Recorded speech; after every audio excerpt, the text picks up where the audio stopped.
그래서 요걸로 하면 되거든요. 요걸로 올리고 내려가면은 올라가요.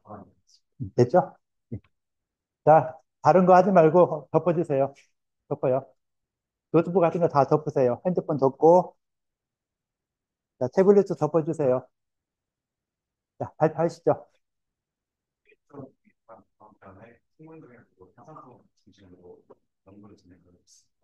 마이크 뒤에 있죠? 마이크 좀 쓰실까요?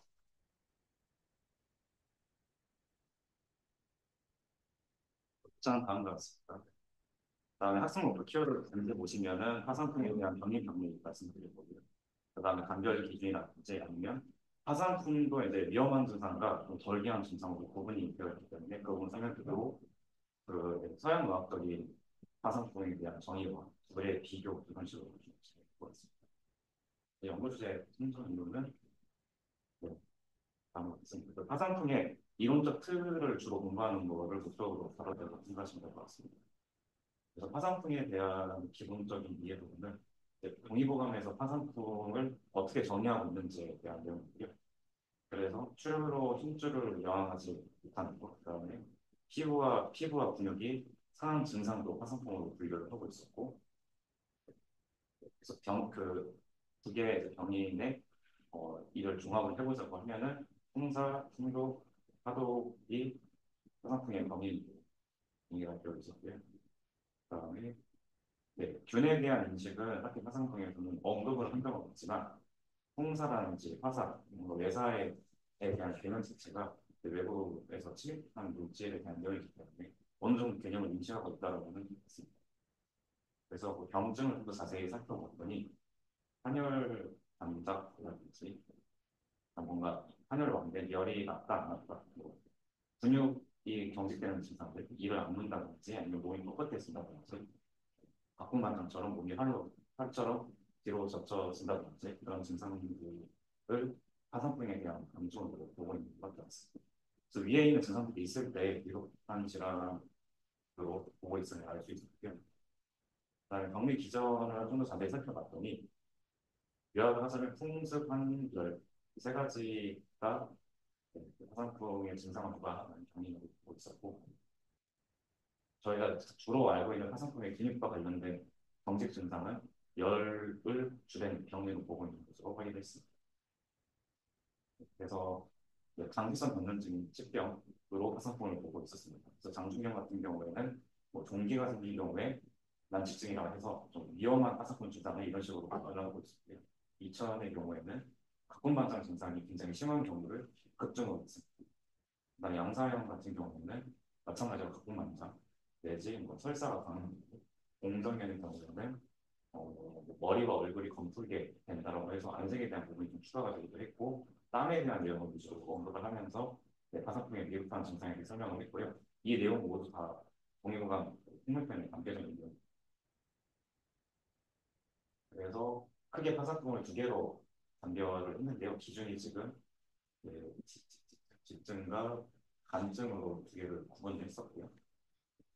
그래서 치병과 간병 둘 다 경련이긴 하지만 간병은 경련 증상이 비교적 약한 상태고요. 치병 같은 경우에는 굉장히 경련이 강한 상태로 더 위급한 증상으로 볼 수 있겠습니다. 예, 이것도 앞에 있는 내용과 뒤에 있는 그 발생 부위에 따른 분류도 하고 있다는 것을 잘 확인을 했고 크게 표리, 단표 관리로 구분을 해서요. 각각의 이제 병인도 다르지만 증상 같은 경우에도 네, 저희가 주로 알고 있는 그 경직 증상 같은 경우에는 표증으로 좀 분류를 하고 있는 걸로 확인이 되고 있습니다.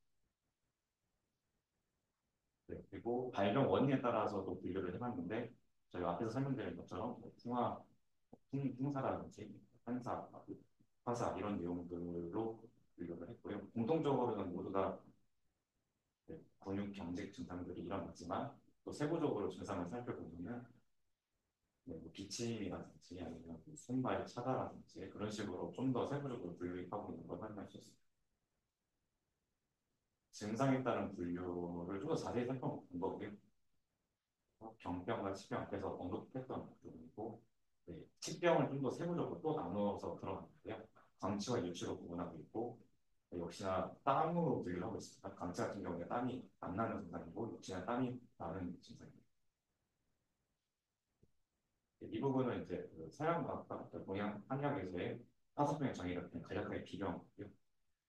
치료적인 측면에서도 서양과학적으로는 단순히 파사풍의 원인들을 제거하는 쪽에 초점을 두고 있다고 한다면 한의학에서는 초기라든지 아니면 증상이 좀 더 심한 상태, 특히나 정신에 있는 그런 증상 경우를 좀 세부적으로 구분을 해서 강제조 치료를 시행하고 있다는 것을 알 수 있습니다.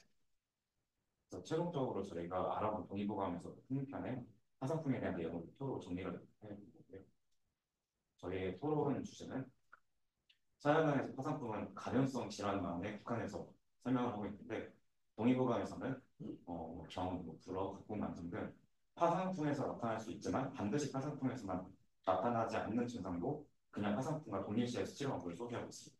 이런 식으로 현대에 접근하는 것이 좀 옳을지에 대한 내용을 가지고 토론을 진행했습니다. 여전히 그러한 접근이 유효하다는 입장을 요약을 해서 말씀드리자면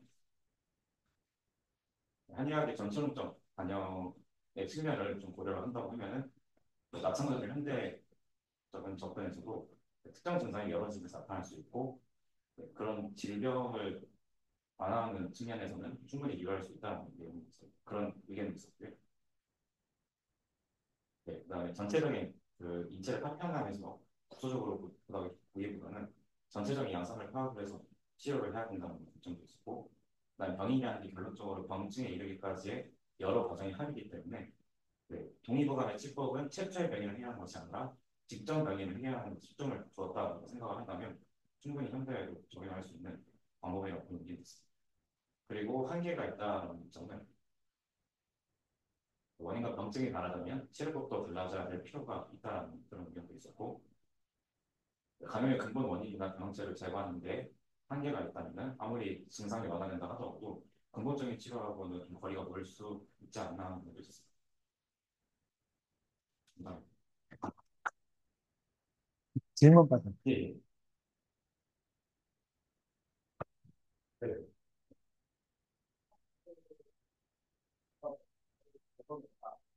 네.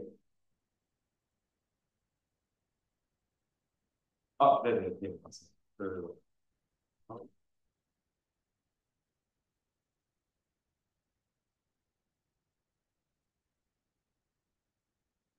여기 지금 보시면은 초기 증상, 발작이 좀 주된 증상, 정신을 잃는 증상, 세 개 다 처방하는 내용이 확인이 것을 보고요. 제가 치료적인 내용이 되게 싫지는 않지만 증상별로 치료에 대한 방법을 가능한 게 확인됐어요. 또 다른 질문 없나요? 그 치료는 이렇게 해서 된다고 문으로 돼 있는데 뭐 한의학적인 어떤 치료 효과 정도 뭐 이런 걸 혹시 알 수 있을까요? 사직이 있나요? 화상풍에 실제로 한약을 사용해 본 뭐 이런 자료라든가. 아, 아, 그래서 라이크 천만 네. 원. 예, 쓰겠습니다. 예. 화상풍에 대해서 다양한 각도로 좀 연구를 해주셨는데요.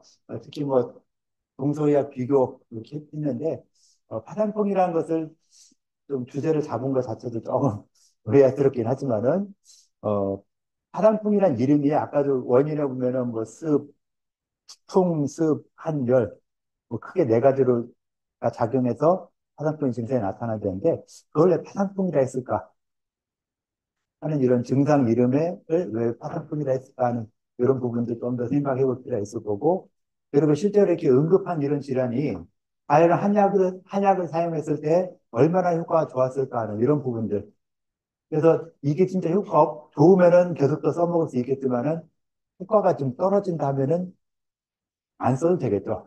제가 이거 배울 필요도 없을 수 있어지는 것이고요. 그래서 옛날에는 이렇게 했었어. 나 때는 이렇게 했는데 요즘은 안 돼. 안 그러면은 옛날에 이렇게 해서 치료하려고 했었는데 지금 안 되니까 또 다른 새로운 치료 방법을 만들어내야 돼. 라고 하는 것까지는 좀 더 생각해 볼 필요가 있다라고 볼 수 있을 것 같아요. 그래서 어, 이런 뭐 단계적인 치료를 한다 했는데 솔직히 지경산이나 선택 가루에 술이나 더물에 타서 먹는다? 선택 가루 그 술에 타서 먹었을 때 과연 얼마나 효과가 있을까? 그 선택을 얼마나 넣어야 또 효과를 볼 수 있을까? 하는 이런 부분들은 좀 더 우리가 좀 더 생각해 볼 필요가 있겠죠. 그냥 이렇게 된다고 했어. 동의보감이 이렇게 된다고 했는데 안 돼. 그러면 어떻게 해야 돼요? 또 우리가 새롭게 또 뭘 하거나 해야 되는 이런 방법들이 필요하겠죠. 실제로 선택가 얼마나 효과가 좋을지 몰라도 선택가루가 효과를 보겠다? 선택가 뭔가 알죠? 매일 허물 벗은 거. 뭐 여름에 한참 돌아다녔잖아요. 막 있는 거. 그 주워 사는데 그것이 과연 이런 경련 발작을 없애는 데 효과가 있을까? 만약 그게 효과가 있었다면 그걸 다 모아가지고 거기서 진짜 유해 성분이 무엇인가 찾아서 뭐 양약처럼 뭘 뽑아낼 수도 있겠죠. 그런데 아직까지 한약에서 그렇게 뭐 항경련제 이런 걸로 만들어진 것도 거의 없죠. 그래서 그런 부분에 대해서는 좀 더 생각할 필요가 있다라고 볼 수 있을 것 같고요. 2조 발표하도록 할게요. 2조. 한꺼번에 다 나와요? 네.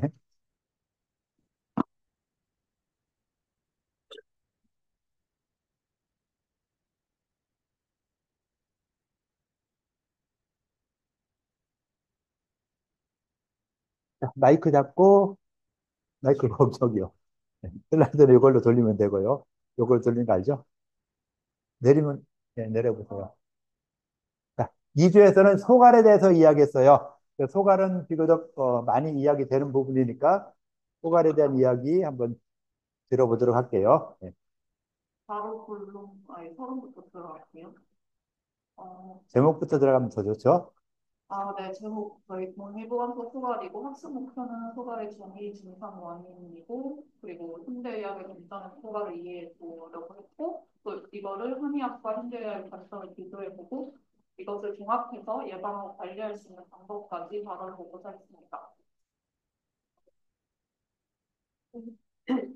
소갈의 정의는 동의보감에서 소갈은 갈증이 심하고 물을 많이 마시지만 마신 물이 바로 소변으로 배출되며 몸이 마르고 허약해지는 병이라고 하였습니다.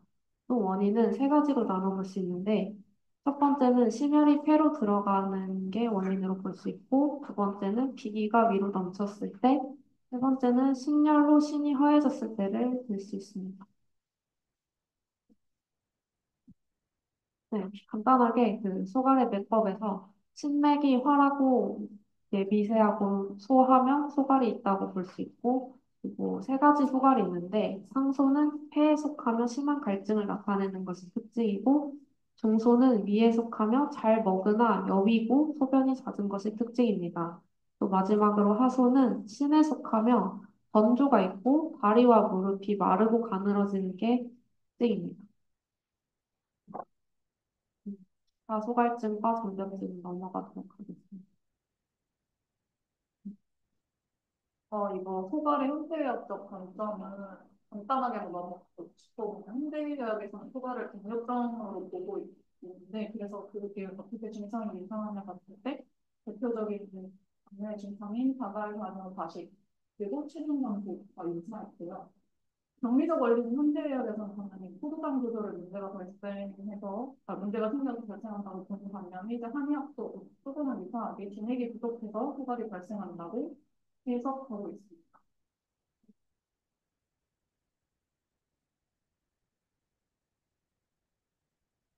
그래서 그 개념의 차이점을 보면 한의학에서의 소갈은 당뇨병을 포함하는 만성 통증 질환이랑 좀 더 넓은 개념이라고 할 수 있고 현대학에서는 당뇨병이라고 볼 수 있는 거고 그래서 원인은 한의학에서는 두 개의 양의 높이고 음식이 부족하거나 열이 축적되어 발생한다고 보고 현대학에서는 우리가 잘 알고 식이요법이나 혈당 조절에 문제가 생겨서 발생한다고 보고 있습니다. 그리고 진단 원인에 있어서 아까 공통점 차이점 봤는데 진단 치료의 차이점을 보면 한의학에서는 이제 갈증뿐만이 아니라 다양한 변심적인 증상, 맥진 설정 등의 종합적인 정보를 바탕으로 진단을 하는 반면에 이제 현대학은 혈액검사 혈당치가 가장 주된 진단 방법이라고 볼 수 있고요. 치료법은 한약과 침수를 통해서 균형을 회복함으로써 근본적으로 해결하려고 한다면 현대의학에서는 인슐린이나 전구혈당 강화제를 통해서 혈당 자체를 낮추는 방법을 사용하고 있습니다. 그리고 이 한의학과 현대의학의 진단과 치료의 공통점은 둘 다 식이요법의 중요성을 강조하고 있고 또 균형과 조절이 중요하다는 것을 둘 다 강조하고 있습니다.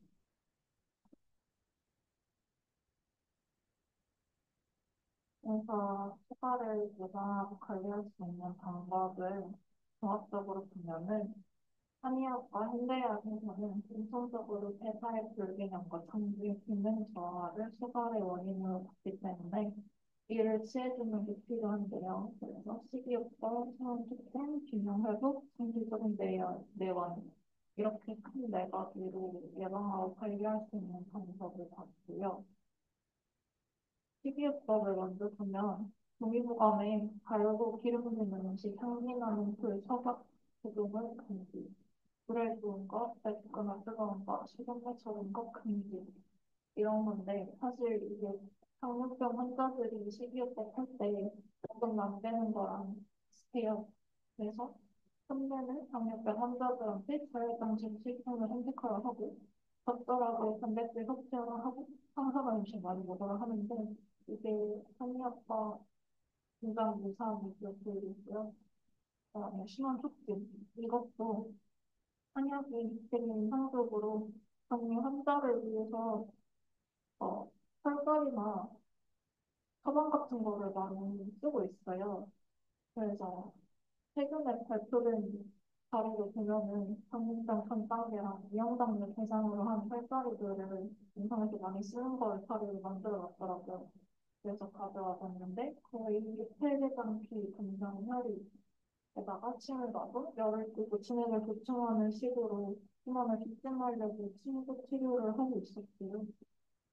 그다음에 균형 회복 이거는 스트레스랑 수면장애가 인슐린 상승을 높이는 당뇨를 유발한다고 알려져 있는데 운동은 칼로리를 신시켜서 식이요법 스쿼트 진행시키고 혈당도 떨어뜨리고 이렇게 일을 하고 또 침실이랑 운동 같은 걸 병행을 하면 균형을 회복해요. 정기적으로 내원을 하면은 처방 같은 것도 받아갈 수 있잖아요. 위험장려에 제일 많이 쓰는 건 눈이, 그다음에 증상에 따라 100% 이상 쓰는 근개신경, 이거 말고도 엄청 많은 그런 처방들이 나와 있는데 증상 맞춰서 많이 쓰는 걸로 알려졌고요. 네, 그렇습니다. 저는 그냥 한번 읽어보시면 되겠고요. 결론,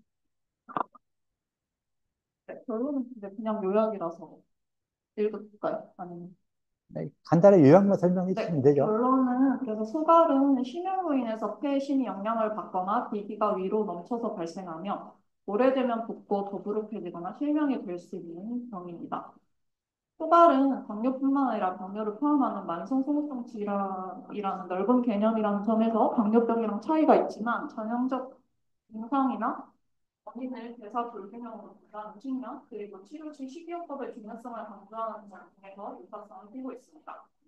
그래서 이런 소가를 예방 관리하기 위해서는 실비요법이랑 운동을 통해서 균형을 회복하는 것이 중요하고 아까 앞서 봤듯이 다양한 혈기의 자침을 해서 열을 끄고 진행을 보충하면 또 여러 처방들 증상에 맞는 처방을 통해 또 소가를 관리할 수 있다고 합니다. 감사합니다. 질문 받아주세요.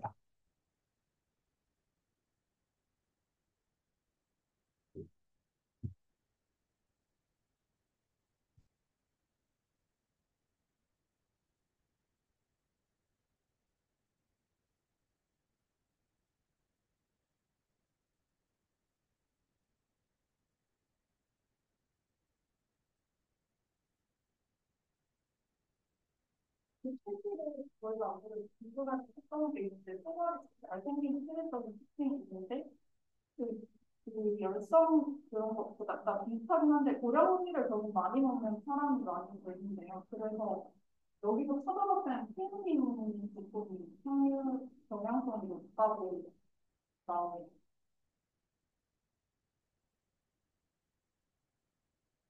예, 수고했습니다. 네.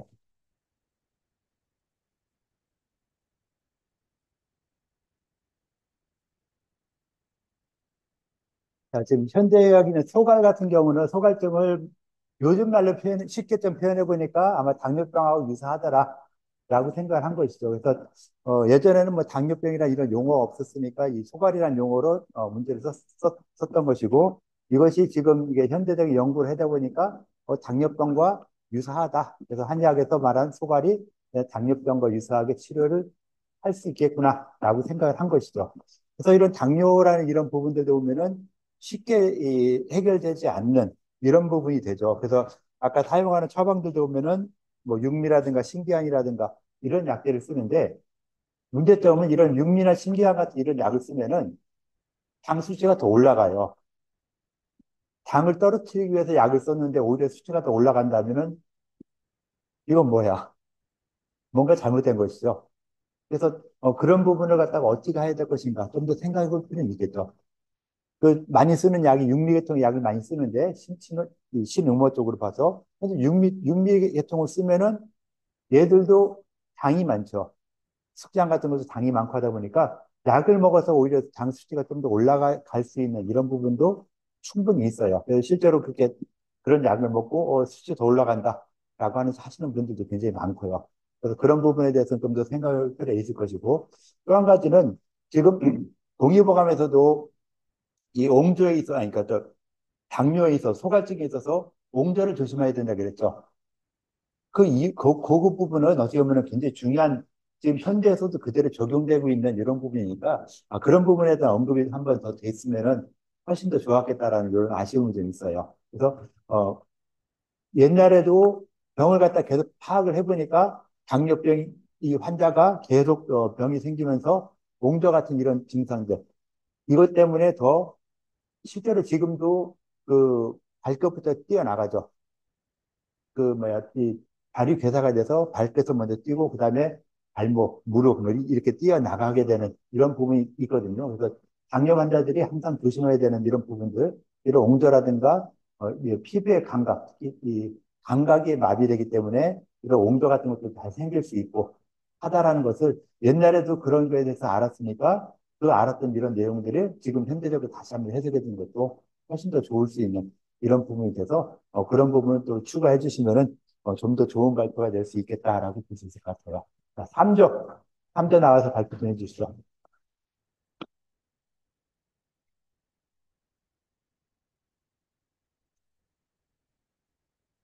자, 거기 마이크 거기 있고요.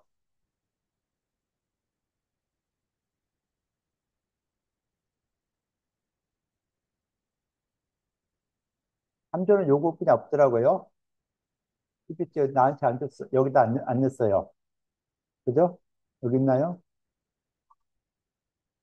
네, 발표 문서가 이거예요. 그냥 하세요. 자, 두통에 대해서 이야기했죠. 두통에 대해서 이야기한 거. 네, 하시죠. 네, 발표. 네, 이거 돌려줄게요. 네, 아, 아, 아, 네, 마이크 네. 닫아야 되고. 네. 네, 우선은 저희 주는 이제 동의보감에서 나오는 두통과 그리고 서양의학에서 두통의 이제 정의와 유형을 비교를 해보는 그런 발표를 준비를 했는데요. 우선 서양의학 쪽 같은 경우에는 좀 빠르게 넘어가도록 하겠습니다.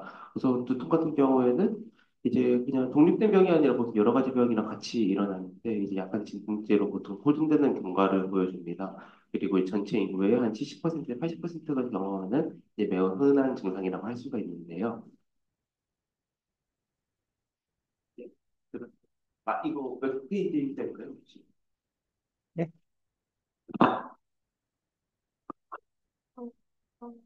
두통의 원인에서 서양 원인에서는 크게 뭐 다섯 여섯 가지로 많이 나누는데요. 스트레스 같은 문제, 감정적인 문제가 가장 많고 같은 자세로 앉아 있는 수험생에게 많이 생길 수 있다고 합니다. 그리고 편두통의 원인에 대해서 아직 명확하지 않은데 뇌혈관이 팽창해서 3차 신경계가 자극되면서 두통이 발생한다고 보고 있습니다.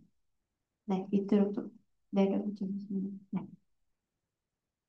결과적으로 뇌혈관 장애, 뇌신경 전달 물질과 관련되어 있다고 여기고 있습니다. 그래서 두통을 서양의학에서는 원발 두통이랑 2차 두통으로 나누는데요.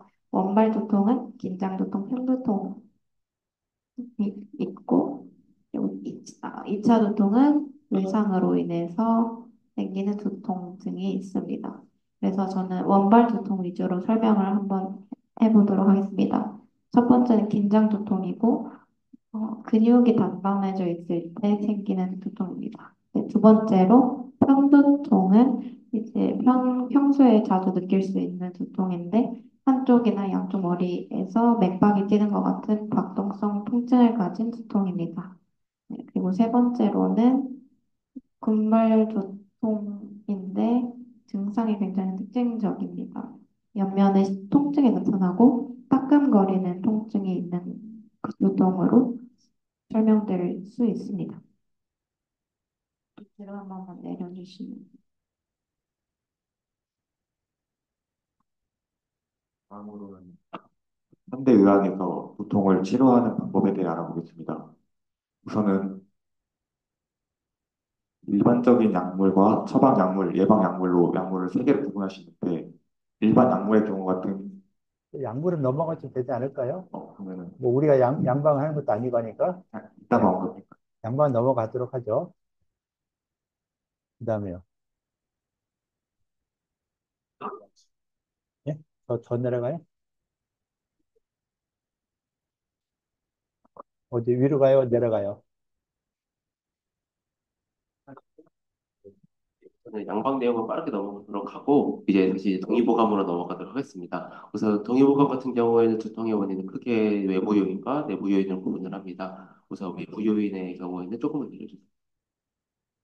외부 요인의 경우에는 이제 부한, 풍열, 습당 그리고 이런 것들이 있고 내부 요인으로는 기허, 혈허, 어혈 등이 존재를 하고 있습니다.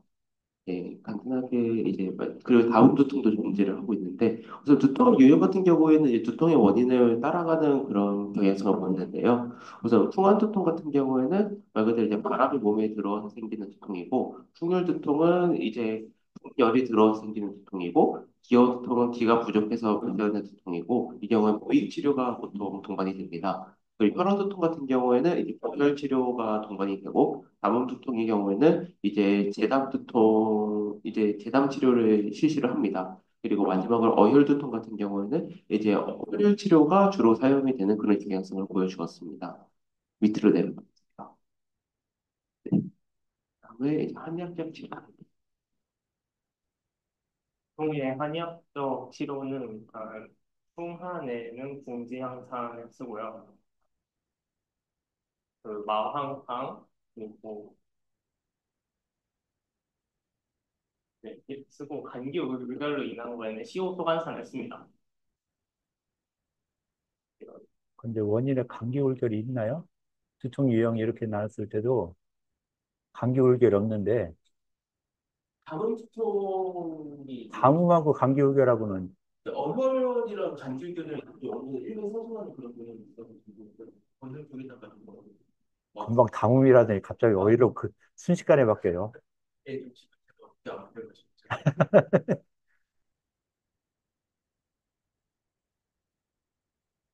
예, 그 다음 거는 예, 기어로 인한 두통에는 고중의 기탕을 쓰고 혈어로 인한 두통에는 사마탕을 씁니다.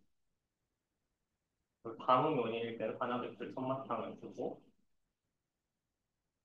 열로 인한 용당 사단탕을 쓰기도 합니다.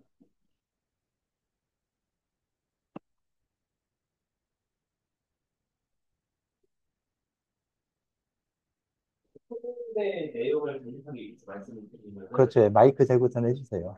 이제 그거 주제를 좀 간략하게 요약을 다시 해드리면은 저희가 토론했을 때 그래들이 과연 한의학적 치료가 의미가 있을까라고 저희가 이야기를 했을 때 우선 한의학적 치료 같은 경우에는 이제 기본적으로 저희가 이제 두통의 경우는 이제 어떤 특정한 질병이 아니고 보통 다른 질병과 동반이 돼서 온다는 걸 해가지고 이제 그렇게 좀 여러 가지 좀 이제 직접적으로 치료하는 것이 아닌 이제 좀 약간 천천히 이제 좀 약한 요법으로 이제 좀 길게 끌고 가는 그런 치료에서는 이제 한의학적 요법이 좀 더 이제 의미가 있을 것이다. 그렇게 결론을 짓고서 토론을 마무리했습니다. 네, 이상으로 발표 마치도록 하겠습니다. 어떻게 감사합니다. 보면 만성두통에는 효과 있는데 극성에 효과 없다는 거네요. 그렇게 호도하시면 안 되고요. 보통 이제 저희가 이제 그렇게 좀 장기적으로 가는 게 좀 강하고, 이제 물론 이제 그 급성투통 같은 경우는 이제 고방 치료를 해가지고 좀 이제 세게 그냥 나가는 그런 방법으로도 이제 활용이 가능합니다. 고방 치료란 게 뭐예요? 그러니까 이제 고방에 나오는 이제 그 상한론에 나오는 약간 좀 이제 옛날에 나오는 좀 그런 좀 센 약들을 좀 써서 이제 그렇게 치료를 하는 것도 이제 저희가 고려를 해볼 수가 있습니다. 저희가 지금 그 PPT가 두통 치료하려고 하다가 네. 너무 센 약 써가지고 오히려 부작용 나면 어떡하려고요.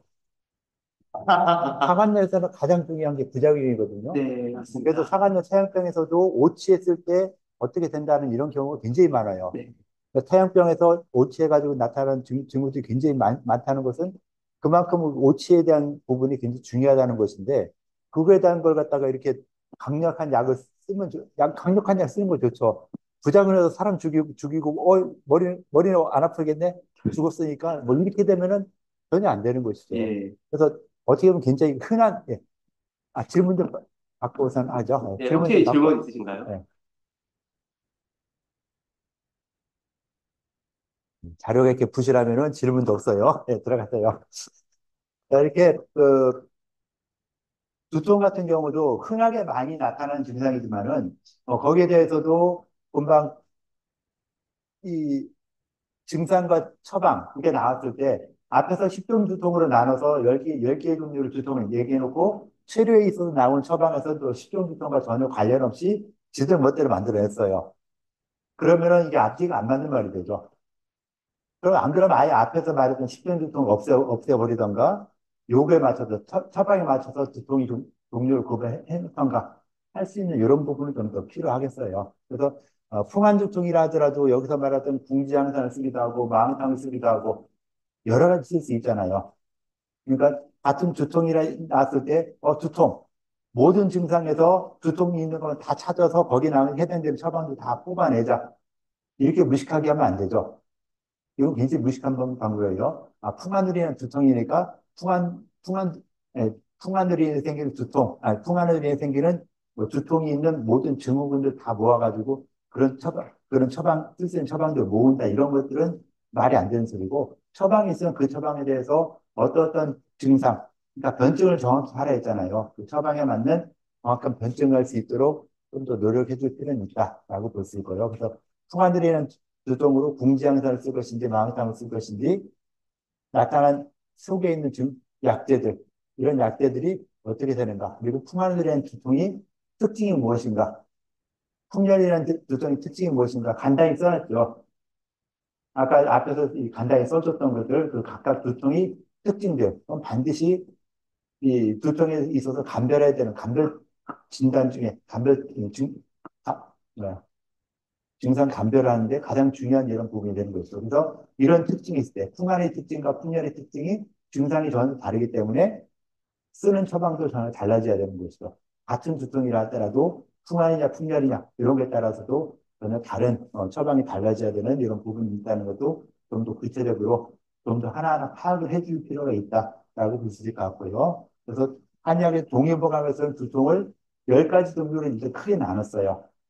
앞에서 여러 가지 뭐 원인에 대한 설명, 뭐 무슨 설명했었는데 그걸 갖다가 크게 좀 편안하게 보니까 10가지 나눠서 보니까 좀 편안하겠다라고 해서 10가지 나눠서 십중교통이라고 해가지고 또 이야기하고 요통도 십중교통이라 해가지고 한 10가지 정도만 나누면 이 정도면 되지 않았겠냐라고 해서 그 정도 나눠서 그 교통에 대한 설명들을 쭉 하고 있으니까 그렇게 동의보감이 이렇게 나눴는데 뭐 현대 와서는 동의보감 이 시대에는 이런 게 많이 있었지만은 요즘 시대에는 그런 증상들이 또 바뀌어 나간다라고 하는 것들을 좀 판단해서 다시 수정할 수 있는 이런 부분도 좀 있을 수 있겠죠.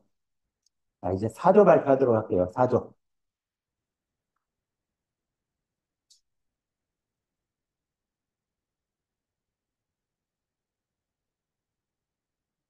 이걸로 내리는 거 알죠? 요걸로. 네, 그죠? 네. 저희 저는 동의보감 답변편 중에서 부종에 대해서 조사를 하고 토론했습니다. 먼저 목차로는 부종의 정의 및 원인, 그리고 동의보감에서 말하는 부종의 징조, 그리고 형증, 동의보감에서 말하는 수종의 치료법과 금기, 현대의학의 부종의 접근법과 비교 고찰을 통해서 토론을 진행했습니다. 정의를 먼저 간단하게 말하자면 이 수기가 체내에 정체되어 나타나서 몸 안에 수분이 제대로 순환하지 못해서 한 곳에 보여 붙는 현상입니다. 원인에서 내경에서는 발생 원인으로 주로 신, 비, 폐에서 부종이 발생하고 신과 비의 기능이 약화되거나 차가운 기운이 쌓이면 수분 대사가 제대로 이루어지지 않아 부종이 발생한다라고 되어 있습니다. 영추에서는 신과 방광의 기능이 저하될 때 그리고 비와 신의 열이 상승하면 수분 대사가 원활하지 않게 된다고 이렇게 공통적으로 말하고 있습니다. 징조로는 먼저 눈 아래에 미미한 부종이 보이기 시작하고 그리고 눈 아래나 정강이부터 이게 부종이 붓기 시작하면서 징조가 시작됩니다. 형증으로는 다양하게 있는데 5개로 나눌 수 있습니다. 풍수, 피수, 정수, 석수, 황한 이렇게 있고 네, 네, 평소는 맥이 부하고 외증은 관절이 아프고 오픈이 있는 것. 피수일 때는 맥이 또 부하고 외증은 붓고 누르면 움푹 들어가되 오픈이 없으며 배가 북처럼 불러오르고 갈증이 없는 것. 정수는 맥이 침지하고 외증은 숨이 찬 것. 성수는 맥이 침하고 외증은 배가 불러오르나 숨을 헐떡이지 않는 것. 황하는 맥이 침지하고 목에 열이 나면서 가슴이 그득하며 사지, 머리, 얼굴 등이 붓는 것. 오랫동안 낫지 않으면 반드시 옥록이 생긴다라고 되어 있습니다. 그리고 이제 발생하는 기전에 대해서 말씀드리겠습니다. 간단하게 한 문장으로 말하자면 질문. 수종은 혈이 물로 변하는데 이것을 비가 조절하지 못해 생기는 병의 수종이라고 합니다. 네, 현대의학에서 부종의 정의에 대해 알려드리겠습니다. 혈액과 세포 사이 공간인 간질 사이에는 수분이 이동할 수 있는데 그 혈액 내부의 압력이 높거나 혈액 내부의 성투압이 떨어져 있는 경우에 혈액 속 수분이 세포 이 간질로 이동하여 부종이 생기게 된다라고 현대의학에서는 말하고 있습니다. 현대의학에서의 부종의 원인은 신부전 간경화, 또 신부전 갑상선 질환 등이 있고 증상으로는 한의학에서 말하는 것과 같이 몸이 자주 붓고 어, 신발이 평소에 비해서 꼭 끼는 것처럼 종아리가 붓는다든지 그러한 증상이 있고 치료법으로는 원인 질환에 대한 치료 그리고 연분 및 수분 섭취에 제한, 이뇨제 투여 등 투여 및 침상 안정 등의 치료법이 있습니다. 네. 저희는 그래서 이제 부종에 대해 한의학과 현대의학을 비교를 해봤습니다. 먼저 부종의 원인으로는 세대사 불균형, 순환장애, 장기 기능 저하 등의 공통점을 가지고 있으며 각각의 관점에서 이를 설명하는 방식이 다를 뿐 핵심 원리는 유사하다고 봤습니다. 부종의 치료 접근 방식도 공통점과 차이점이 있는데요. 네. 어, 치료 접근 방식은 우선 동의보감 한의학에서는 부종을 정신적인 기혈과 정부의 불균형으로 보고 위장과 신장을 강화하고 기혈 순환을 촉진하려고 합니다. 현대의학에서는 기저질환의 치료와 증상을 완화하는 데 중점을 두는 차이점이 있습니다. 약물 사용 같은 경우 동의보감에서는 비신, 폐의 기능을 강화하고 체액을 조절하는 한약을 하는 치료를 진행하고 현대의학에서는 이뇨제를 주요로 사용합니다. 치료 방식은 동의보감에서는 부종이 발생한 부위에 침을 놓아 기혈을 흐르게 하거나 한약 등으로 체내 습기를 제거하고 소화가 잘 되고 습열을 제거하는 식이요법을 사용할 수 있습니다. 현대의학에서는 수술적 치료를 하거나 비수술적으로는 압박치료, 운동, 약물치료가 병행됩니다. 또한 저염식 및 나트륨 섭취를 제한하는 식이요법도 사용할 수 있습니다. 네, 이상입니다. 질문 받죠.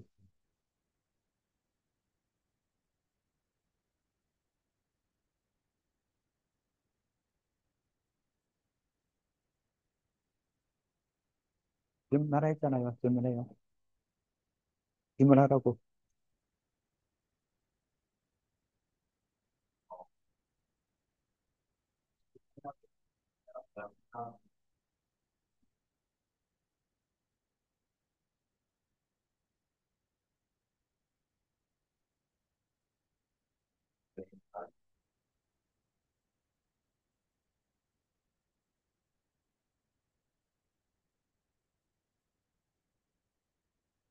어, 부종의 원인에 대해서요.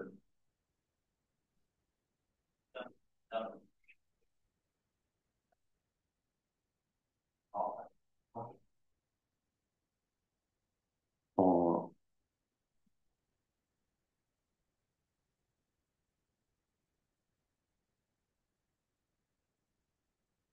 너무 어렵게 질문하면 답을 저렇게 못하죠. 지금 우리가 겨우 배워나가는 게 주로 비심폐에 의해서 부종이 생긴다라고 했는데, 그거 말고 다른 장부에 어떻게 영향이 생기냐. 우리가 좀 이제 알고 있는 것도 힘든데, 그거 말고 새로운 거, 이렇게 이야기하면은 이제 이렇게 어렵게 되죠. 질문해도 너무 이렇게, 어, 어렵게 질문하면은 답변한 사람이 너무 힘들어질 수 있어요. 그래서 답변을 할 수 있을 정도로 좀 해주면 더 좋고요. 여기서 용어 설명을 하는데, 부정과 수정이 이렇게 섞여 있어요. 왜 그래요? 어, 부종 자체는 일단 그 한자가 불 때 그 부종을 뜻하는 거고, 수종은 그 물술자를 써서 그렇게 되어 있는데, 그 부정과 네. 수정이 같은 거예요, 다른 거예요? 어, 같은 거라고 볼 수 있을 것 같습니다. 그러니까 혹시 이렇게 배가 이렇게 부어라는 경우 있잖아요. 예. 그거는 그런 부정이에요, 뭐예요? 배가 이렇게 팽팽하게 부어나는 경우 있죠. 소화가 안 돼서 가스가 가득 차가지고 배가 붓거나 하는 이런 것도 있죠. 그거 아, 부정이에요, 뭐예요? 그 부종이라고 해야 돼요. 수종하고 부종은 다른 것 같습니다. 수정하고 부정하고 네, 다른 것 같아요. 다를 것 같아. 아니, 뭐, 말을 자꾸 이래저래 바꾸지 말고 하나로 가야죠. 네, 그러니까 부종과 수종과 지금 금방 말했던 이런 이 창만이라고 표현하죠. 네, 그러니까 속에 가스가 찬 거, 공기가 찬 거 같은 경우 창만이라고 하고, 그다음 수분이 차 있는 건 수종이라 하고. 그래서 부종 같은 경우는 다 포함해서 생각한다라고 볼 수 있는데, 근데 용어가 자꾸 부종가다가 수종가다, 부종가다, 수종가다 이러니까 이게 도대체 뭐야? 부종이요, 수종이요? 라고 하는 이런 부분이 있고요. 여기서 아주 치명적인 실수가 고찰 결론이 하나도 없어요. 아, 네, 예. 이게 이건 뭐 발표용으로 쓴다는 건 아무런 의미가 없어요. 발표에서 형식 갖추라 했는데 형식 하나도 안 갖췄잖아요. 그럼 뭐예요, 이게? 아무것도 아닌 게 되거든요. 그래서 그러니까 논문 발표 형식이면은 발표 형식은 다들 갖춰주는 거. 가장 기본이 되는 거죠. 고찰 결론까지 다 써라. 제가 이제 고찰 결론 안 쓰고 참고문헌도 한번 보실까요? 참고문헌 부분. 참고문헌도 없는 게 있지 않을까 싶은데, 그리고 뭐 현대의학적인 내용을 자주 많이 썼는데, 우리가 뭐 현대의학적인 부분을 이렇게 자세하게 알 필요는 없어요. 그죠? 그러니까 좀 자세하게 한다. 내가 이걸 전공했을 때, 뭐 이걸 전공해서 이런 병을 많이 치료할 때, 이때는 현대의학적인 부분을 좀 더 알아도 되겠지만은, 우리는 지금 어떻게 보면 개념적인 이런 부분에서 이야기하는 거니까, 개념적인 부분을 이야기하는 거니까, 이런 데서는 뭐 그렇게 구체적으로 뭐 원인 증상 치료법 이런 것도 제대로 그렇게까지 자세히 안 해도 되고, 한의학적인 이런 부종과 서양적인 부종을 뭐 수종이라 표현했을 때 그 수종을 어떻게 표현할 것인가 하는 이런 부분들을 좀 생각해 주면 좋고요. 참고문헌도 이렇게 쓰면은 조금 그렇죠. 이제 이 특히 한의학 고전 DB 했으면은 그 뭐야 거기 나와 있는 그 URL이라나요? 그런 이 인터넷 자료 같은 경우 URL까지 다 써줘야 돼요. URL 끝까지 다 써주는 거. 두 번째 게 아마 그렇게 되겠죠. URL까지 다 쓴 거겠죠. HTTPS부터 끝에 601까지. 이런 식으로 써줘야 돼요. 이런 식 써주고, 그 다음에 어떤 사이트다. 건강정보, 뭐, 이런 거 써서 두 번째, 세 번째 것처럼 써줘야지, 첫 번째, 네 번째 것처럼 쓰면은 안 된다라고 볼 수 있어요. 그래서 그런 부분까지도 좀 더 쓸 수 있어야 되고, 뭐 이것도 지금 뭐 인공지능을 더 참고는 뺀 건지 알았더니 그렇진 않죠. 이렇게 나왔으면은 인공지능 같은 경우는 어떤 데에서 보면은 이거 과연 차지원 나올까 안 나올까 싶은 이런 참고문헌도 꽤 많이 나와요. 그래서 인공지능한테 시켰을 때 참고문헌은 반드시 여러분들이 확인해야 돼요. 확인 안 하면은 참 수고했어요. 네. 확인을 하지 않으면은 그냥 이 잘못된 이런 부분으로 끝까지 가게 되는 이런 부분들도 상당히 많이 있다라고 볼 수 있을 것 같아요. 그래서 이렇게 됐고요.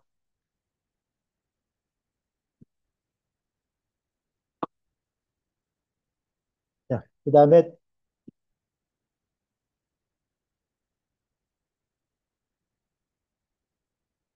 요 팀프릭스 요거는 이제 열어줄 테니까 가능하면 오늘 중으로 답변을 좀 해주세요.